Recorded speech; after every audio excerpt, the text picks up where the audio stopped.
Hi, everyone. Thank you so much for joining us on the Book Publishing Academy podcast. This is Janine Hernandez, your host. We're super excited because today we are meeting with Mr. Whiskey. He is one of the authors that is a part of our anthology project called Voices That Inspire. And today we will be chatting with him about his chapter, his story, and why he chose to be a part of this project. So thank you so much, Mr. Whiskey, for joining us today. Of course, thank you for having me, and thank you for putting together the anthologies as you do to help people share their stories and to inspire and really connect one another.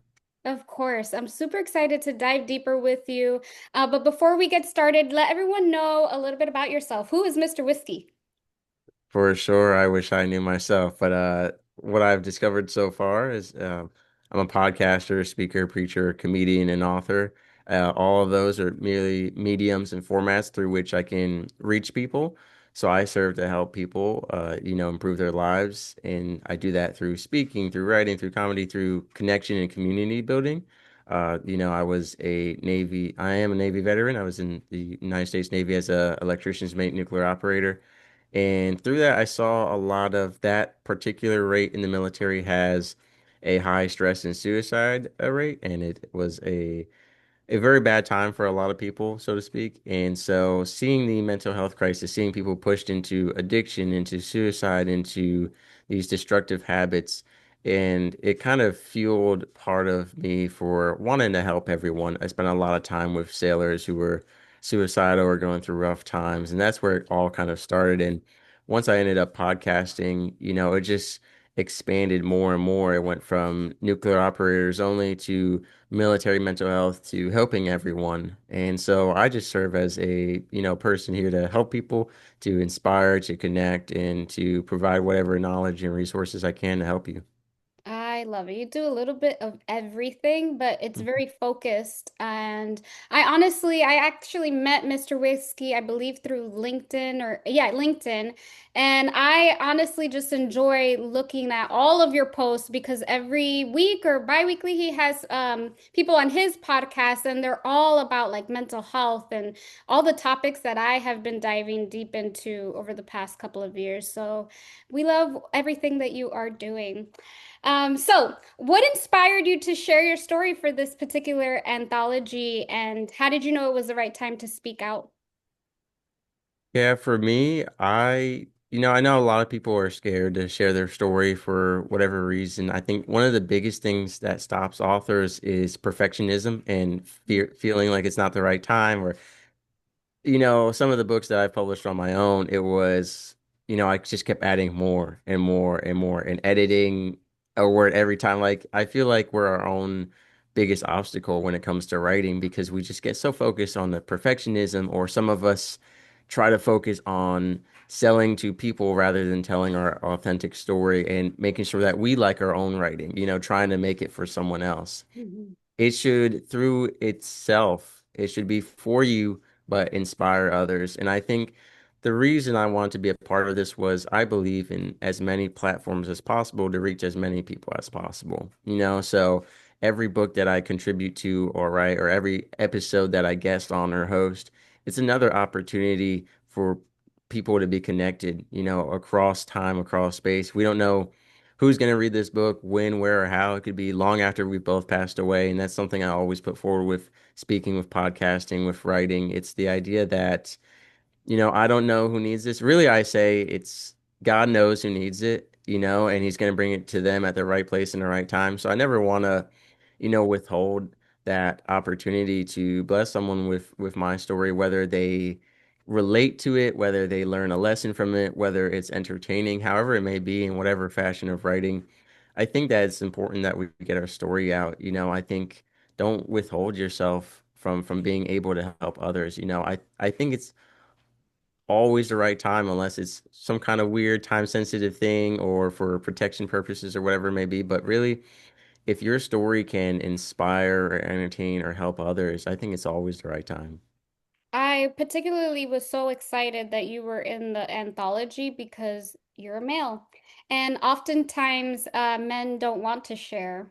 and they do go through things just like women, but they tend to keep it to themselves. So I think you being a part of the anthology is so important because it sheds light to that men also go through things as well. Men can be vulnerable, men can share all of the things. So we're super grateful that you chose to be a part of it because it it's something that I've always wanted. I've always said, "Men, I'm here.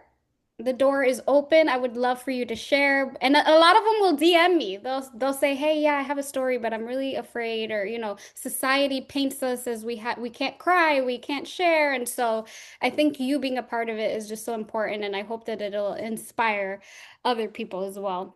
So, For sure. Today's episode of my show that just came out actually was on male sexual assault and violence and speaking up and the stigmas around why men don't talk about it, why most men don't share about it, what kind of men are sharing it. And we talked about being, a male ally in women-dominated spaces. So especially with sexual assault prevention, a lot of men feel villainized. They feel like they can't help in that space. And even like I do a lot of pregnancy support work, and it's like, there's always going to be people who hate on you as a man working in a woman-dominated space. They're going to say that you're just trying to get in with the women, or that you're a pervert, or that you're gay, or whatever it may be, to try and make you feel bad or wrong for being in that space. But it's really important that, especially in the sexual assault awareness space, that we have men who are speaking out and holding other men accountable. That's even more important than not just the women and the victims speaking up, but men holding other men accountable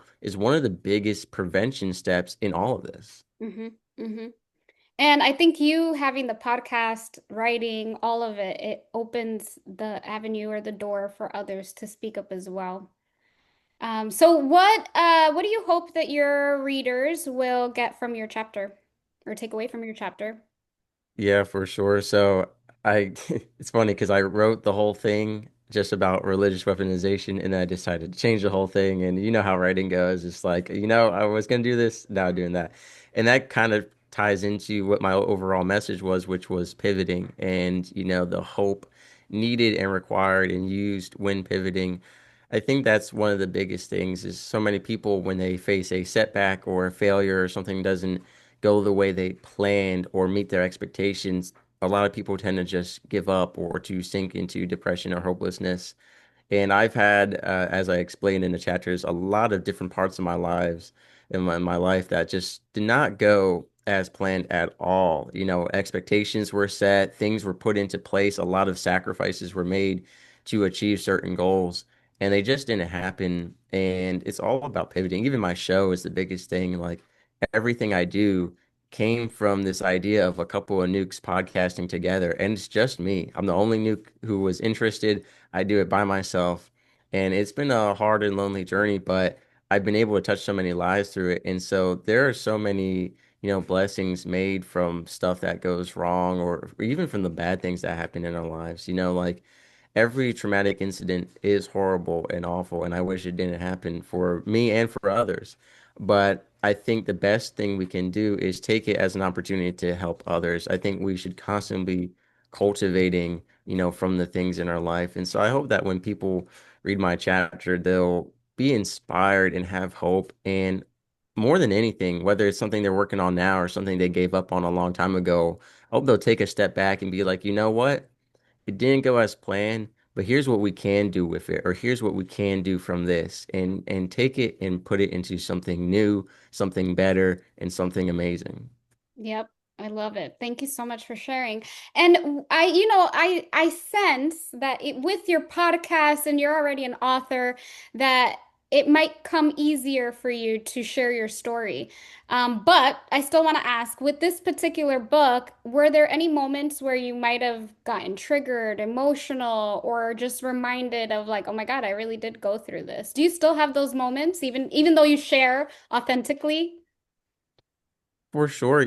I've guested on over 30 shows now, sharing my story, and every host asks different questions, touches different subjects, and sometimes there's a lot of overlap, and every day is different. There have been times where people have gotten into the same subject with me on one show as another show, And some days it bothered me and some days it didn't. It really depends how much thought I put into it, and it comes and goes in phases. I know that I could get stuck in a loophole if I really think back on all the terrible things and I just bring back all the memories and I go from one thing to another. I could definitely fall into a state of lethargicness and depression and anxiety and so much resentment and hate. But part of it, I guess, the biggest thing would be my faith has played a huge role in trying to be positive and having hope and moving forward. But having to go back and approach those subjects to guest on shows and even hosting my own show, it can be very painful, especially certain subjects are just more sensitive than others. So I know that for people who want to share their story and never have, it can be very painful, especially the first time more than ever. And certain things just will always be sensitive subjects. So I think as much podcasting and speaking and writing as I've done, certain things still hurt. Now it's gotten a lot easier to talk about, and I've learned a lot about it as well. Which is another reason why you should definitely, look into sharing your story is you learn a lot about yourself and others through doing so. And the more you think about it, the more you realize, and it can be very enlightening to look at your situation differently. And by guesting on podcasts, I've had the opportunity to really have people from all different walks of life give their insight into some of my situations. And it's been really,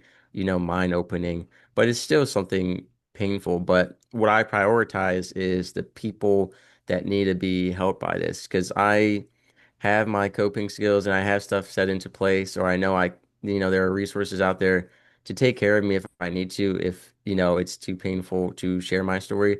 But at least I got it out there for the people who need it. I know that I can always take care of myself afterward. So putting that story out there to help the people always comes first for me. Hmm.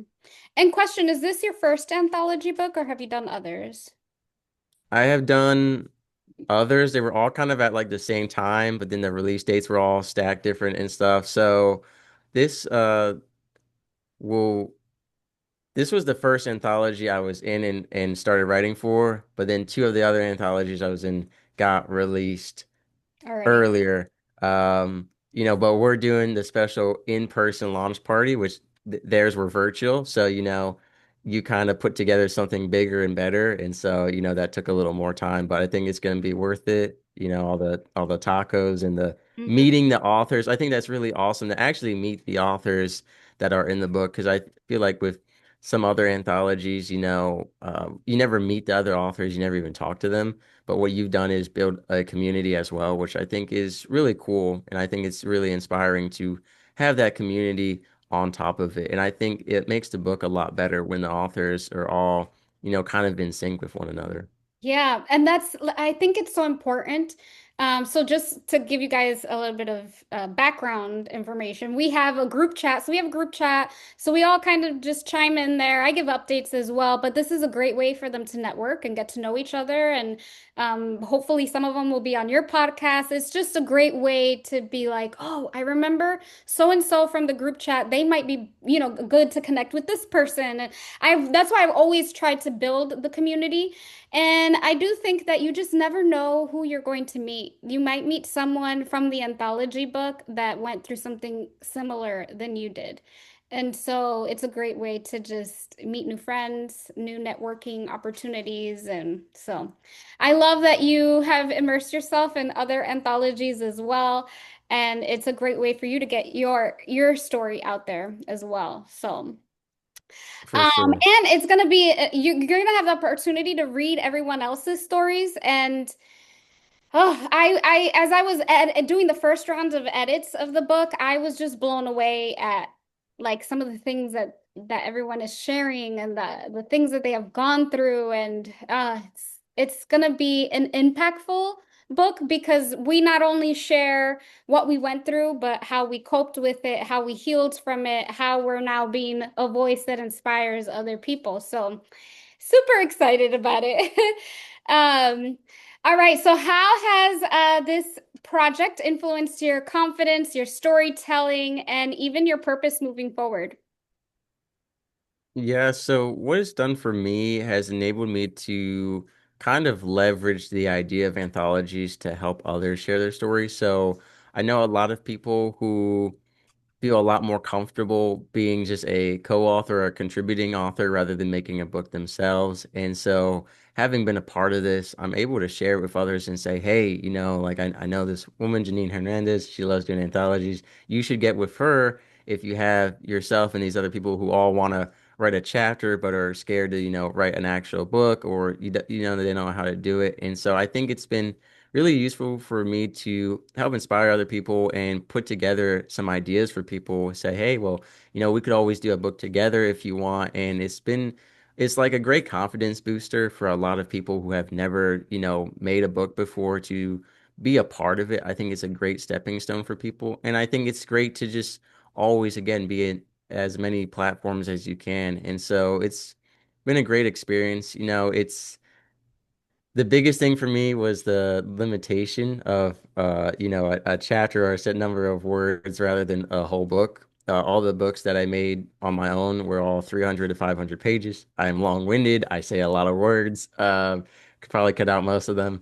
But yeah, so trying to compact it down and say I've got one chapter, one chance, one moment to make as much impact as I can. What do I share? And that goes back into like originally it was all religious trauma and gaslighting and narcissism and domestic violence. And then I ended up doing a very different message. And, part of that was looking at who else is in the book, what are they writing about most likely, talking to them and saying, okay, I don't want too much overlap. What can I bring that is unique, in theme with everyone, and gives a good message as well? And so it's taught me a lot about, kind of maximizing your message in a short amount of time, which is Mhm. not my specialty. So that was Did probably it. the biggest challenge for me, be saying how I have this opportunity. It's, restricted. What can I do with it to make the most impact? And then again, just inspiring others to, if they can't write on their own, to be a contributing author, or to get something out there. I think it's so important. But you know what's great about it though? That's what I think. You wrote a chapter. People are going to read your story and be like, okay, hold up. I resonate with this. Let me do research on him. Let me find Yeah. out about him, about his podcast. Oh, he wrote other books. Oh, now let me go buy those books. Because sometimes that has happened to me where I am so intrigued by this person's story and I want more. I'm like, what do you mean? That was it? And so I'll go and I'll buy their other books. I'll support their podcast. I'll buy their, their t-shirts, whatever it is. So it's a great way to like market yourself just a little It's a bit. trailer. It's my Yeah, trailer yeah. episode. It's like dropping a little carrot and then they're gonna follow you on your platform. So, okay, if you could speak directly to the reader who is going through something similar as what you wrote, what would you say to them right now? That's good. Without repeating what I've already said, I would say it's the look back is powerful. I know when I was going through a lot of hardship in the military, a lot of people said, "Oh, this you're gonna look back and it's gonna be a blink of an eye." And when I was in the moment, I definitely was like, "No, you're wrong. You don't know what you're talking about." And looking back, it has gone by so fast. And I think like every day I'm reminded, like couple of nukes, I record pretty much every day with a guest. I edit episodes every day. I'm doing social media stuff. And every time I see that name, I'm reminded that it's not a couple of nukes. It's just a nuke, which is me. And every day I have to remember that, you know, this isn't the life I wanted or expected, but it's a lot better. And that's helped me a lot with faith too, because I think oftentimes people get frustrated with God because they're like, I really wanted this life and this thing failed, and now I've had to live a different life. But when you look at everything that's happened as a result of that, I think it's counting up all the small blessings. There are so many things that happened that would have never happened if my show had been a couple of nukes. I don't think it would have gone in the direction that it did, and I wouldn't have met all the people that I met. And, for just a few people who have reached out and said, this episode of your show changed my life, that's a reminder that even though my life didn't go how I wanted, it went in a way that was much bigger and better. Our minds are restricted and biased, and we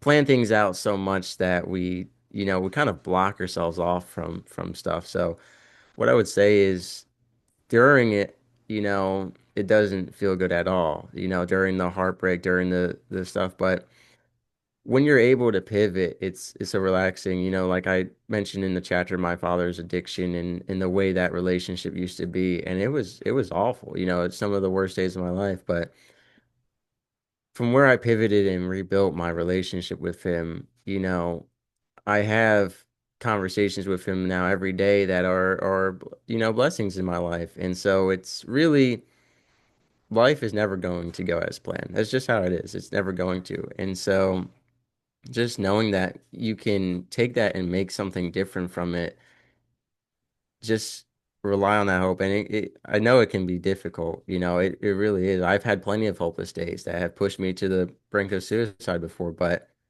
I always stay because there's always opportunities. There's always going to be, as long as you're, alive and breathing, you can make change, whether that's rebuilding, rebranding, or completely starting from new.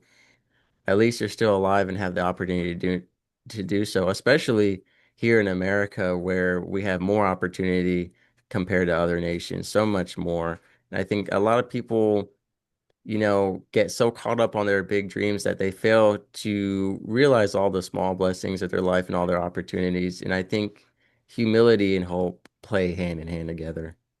Yeah. And you touched on something, first of all, for anyone that is listening and they can resonate as far as being pushed to the point of suicide ideation, because I've been there too. One thing that always helped me was hold on, hold on just one more day. That thought process of just hold on one more day, and then the next day, just hold on one more day. And just like you said, when you're in it, it doesn't feel good, and you think it's never going to end, and it's a long process, and it feels horrible.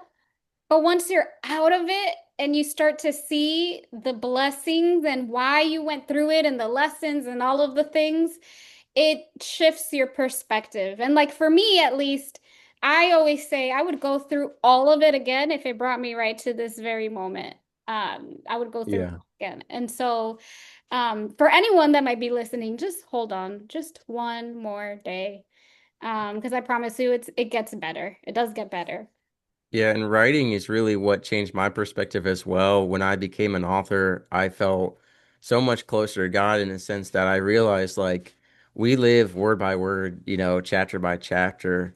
And as an author, you know the whole book. And so it's like your characters are probably asking themselves, like, why am I going through this right now? And they're in chapter one, and you already know all the way down to chapter 10, chapter 72, why they're going through that. And so being an author has really allowed me a different perspective of being able to step back and look at the whole book of my life and say, this is why that chapter happened, that chapter. And because of it's happened so consistently, I know that whatever I'm going through right now is building a foundation for something in the future. And I'm gonna look, I just know that reading it back, I'm gonna be like, wow, I'm just gonna be amazed. That's when you look at your lives as a book and you look as God as the author. That for me is what really shifted it. So writing really like changed my whole perspective. I love it. Thank you so much for sharing. I love, love, love it. Oh, I could sit here and talk with you about this all day, especially about faith and just how God just is so good, even though we go through hardships, but there's a purpose for it. And writing the books does help other people. Sharing our story, being vulnerable does help other people. So, guys, if you are tuning in, like Mr. Whiskey mentioned earlier, we are actually doing our book launch event in person. So it'll be October 4th at Testal Mexican Kitchen in Phoenix. We are super excited. It's from 4 to 6 p.m. And like he mentioned, we're going to be eating tacos. We're going to be meeting all of the authors. Everyone will have an opportunity to read a little excerpt from their chapter. So if you're in the Phoenix Valley, make sure that you come visit us and grab yourself a copy. We are also donating proceeds of the books to She Thrives Foundation. They are a nonprofit organization that helps women escape domestic violence situations and provides them with financial support so that they can go back to school, get educated, and get themselves out of that hard situation. So super excited for that. Mr. Whiskey, what do you see for yourself moving forward? Like what's next for you after this anthology? Yeah, more anthologies, more books, more podcasting. Every day is just a little bit more of the day before. And it's not boring or monotonous because every guest is different, every book is different, and sometimes I write about similar things, but it's always with a different perspective. And for me, again, it's just broadening my reach every day. I've got with the anthologies, I've gotten a little behind on my own book, which was supposed to be published last November. So I am trying to play catch up with that. God versus the Indomitable Human Spirit, my first nonfiction, and it's faith-based. So very excited for that. But also just, writing, speaking, doing more comedy. I'm very slacking on that. I'm supposed to be performing once a month, and I performed twice in 2 years. So, just doing everything I can. Even the comedy is to connect with people and build that foundation of trust and familiarity, and then get into those deeper conversations. Some people need comedy in order to have deeper conversations. So, exploring that, doing more preaching and more ministry work, both out in the streets and behind the mic, and, just writing and contributing where I can, and doing, I want to do a lot more volunteer work, a lot more charity work, whether that's, covering nonprofit events or actually physically being there doing stuff. So just broadening my reach and doing more of what I'm already doing. You are doing God's work, so keep up the good work. Keep it up. And where can our listeners and viewers reach you if they want to get in contact with you or your podcast? For sure. So I always put forward coupleonukes.com. That's nukes, Nukes. And I love my website because again, bias, I made it. But I've got everything organized. So I've got the show. Every episode is broken down into different categories. So you can find what you want, whether it's suicide prevention, addiction recovery, men's health, women's health, fitness, whatever it may be. I've got every guest who's ever been on the show and their resources, Janine Hernandez included in the future once her episode comes out. And, it's just serves as a resource hub. So you can find some of the books that I've been in or that I, wrote myself, or you can find, books from guests, their programs, their courses, and stuff like that. So the idea is that you can go to my website and find something that will help you improve your life and walk away with it. Not every episode is for everyone, but everyone has an episode for them. That's good. Awesome. So coupleofnukes.com. Do you have social media? I do. It's all under a couple of nukes as well, or Okay. Mr. Whiskey. Typically, you should put in a couple of nukes. Mr. Whiskey might pull up a lot of alcohol. So if you type in a couple of nukes, typically that'll pull up all my content where you can find.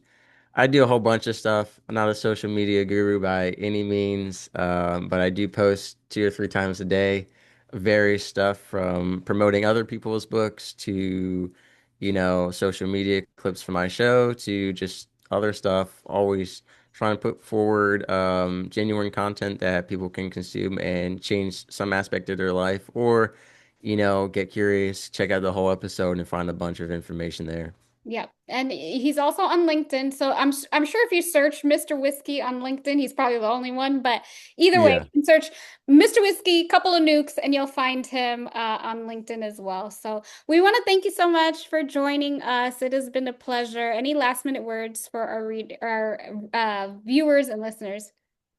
No, just kind of what you and I have already shared, both on my show as well as here on your show. If you have a story and you're waiting for the right moment or you don't know how to do it, always, show up and put it forward, whether that's collaborating with others or meeting with someone who has done it already.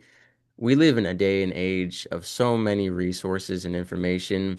It is easier now than ever before to publish a book. I know, Ms. Hernandez, when you first started, it was way different than Mm, now with self-publishing, with all these online resources, with social media. So now is the time more than ever to share your story. And if you're not a writer, there are thousands of podcasts, hundreds of thousands of podcasts out there, and maybe it's not. Maybe it's just going on Facebook Live or YouTube or whatever it is, or in person. Find where you can make change in your local community where they're looking for speakers to share, survivor stories, whether it's domestic violence or sexual abuse or whatever it may be. Maybe it's speaking at your local church. There are opportunities everywhere. They say, I'm going to butcher this quote from the Bible, but like the harvest is plenty, but the workers are few. You know, like there's so much to do out there. You just have to take that step forward, that leap of faith, and show up and try it. And again, once you get that, that bug bites you of you did one podcast episode or one book, you're gonna want to do more and more. Like you really develop such a passion for it. Oh yeah, it can become addicting. So, thank you so much, Mr. Whiskey. I truly appreciate you. And guys, if you are tuning in, make sure that you like, subscribe, share with a friend, and we will see you on the next episode of the Book Publishing Academy podcast. Thank you.